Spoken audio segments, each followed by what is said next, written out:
तो जैसा कि लास्ट पार्ट में हमने देखा था, सुप्रीम कोर्ट के फैसले के बाद लियाओ और विनेना को पनिश करने के लिए ले जाया जाता है, जहां काउंसलर लिव विनेना को डेथ पेनल्टी देते हैं। विनेना का सर कटकर नीचे गिरता है।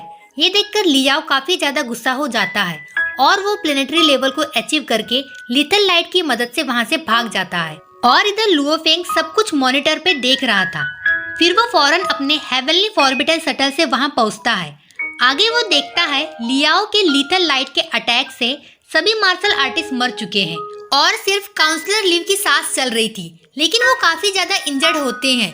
लुओ फेंग काउंसलर लिव का ट्रीटमेंट करता है और वो काफी गुस्से में खड़ा होता है। अब वो कम्प्लीटली लियाओ को मारने जा रहा था। अब आगे काउंसलर लिव लुओ फेंग को रोकने के लिए उसके हाथ को पकड़ते हैं। इधर लियाओ प्लेनेटरी लेवल को अचीव कर लिया था। अब उसके पास लीथल लाइट जैसी एक्सट्रीमली पावरफुल वेपन है, इसीलिए अब वो लुओ फेंग को अपने अपोनेंट के लायक भी नहीं समझता था। इधर लुओ फेंग भी काफी गुस्सा होता है और वो लियाओ का लोकेशन पता करके उसी डायरेक्शन में जाने लगता है और अब उसे कोई नहीं रोक सकता। काउंसलर लिव भी लुओ फेंग को नहीं रोक पाए और वो काफी घबराए हुए लुओ फेंग को जाते हुए देखते हैं।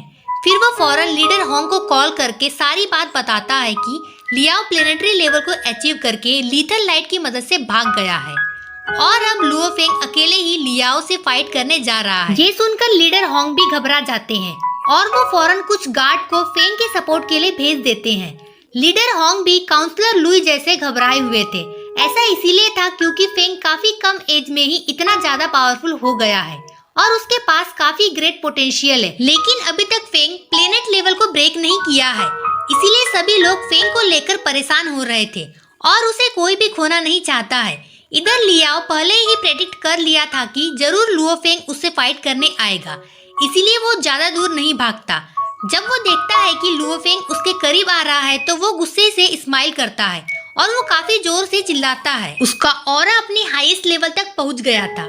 इस मूवमेंट में लियाओ काफी ज्यादा गुस्से में लग रहा होता है। इधर लुओ फेंग भी लियाओ को मारने के लिए काफी बेताब था। फिर वो ब्लैक गार्ड आर्मर पहनता है और कहता है कि तुम्हारी ये हालत सिर्फ तुम्हारे जुर्म की वजह से हुई है।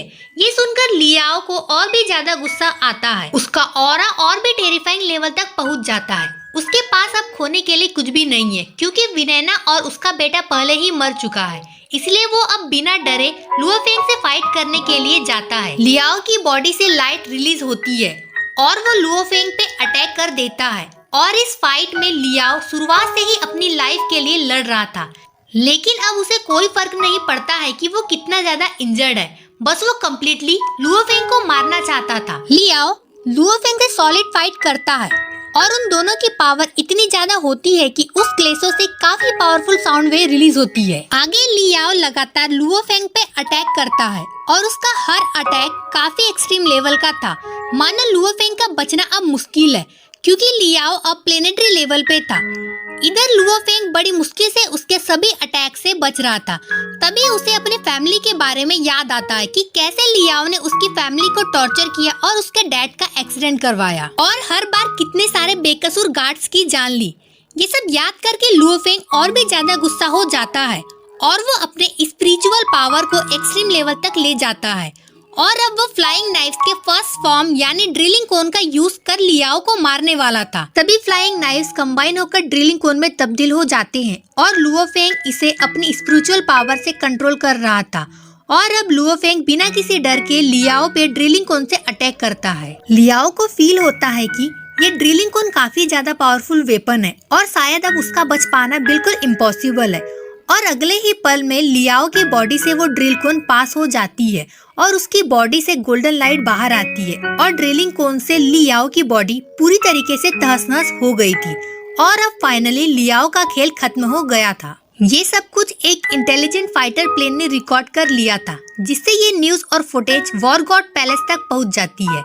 ये देखकर वहाँ के सभी वॉरियर शॉक हो जाते हैं और कुछ काउंसलर ने तो सीक्रेट तरीके से प्लान करना शुरू कर दिया था क्योंकि लुओ फेंग के पास ये पावरफुल वेपन थी और वो उसे अकेले ही कंट्रोल कर पा रहा था और सभी लुओ फेंग से ये लेना चाहते थे।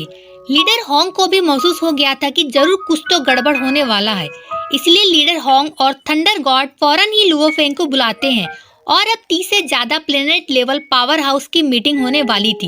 इसी के साथ हमारा एपिसोड यहीं पे एंड होता है। Thanks for watching this video.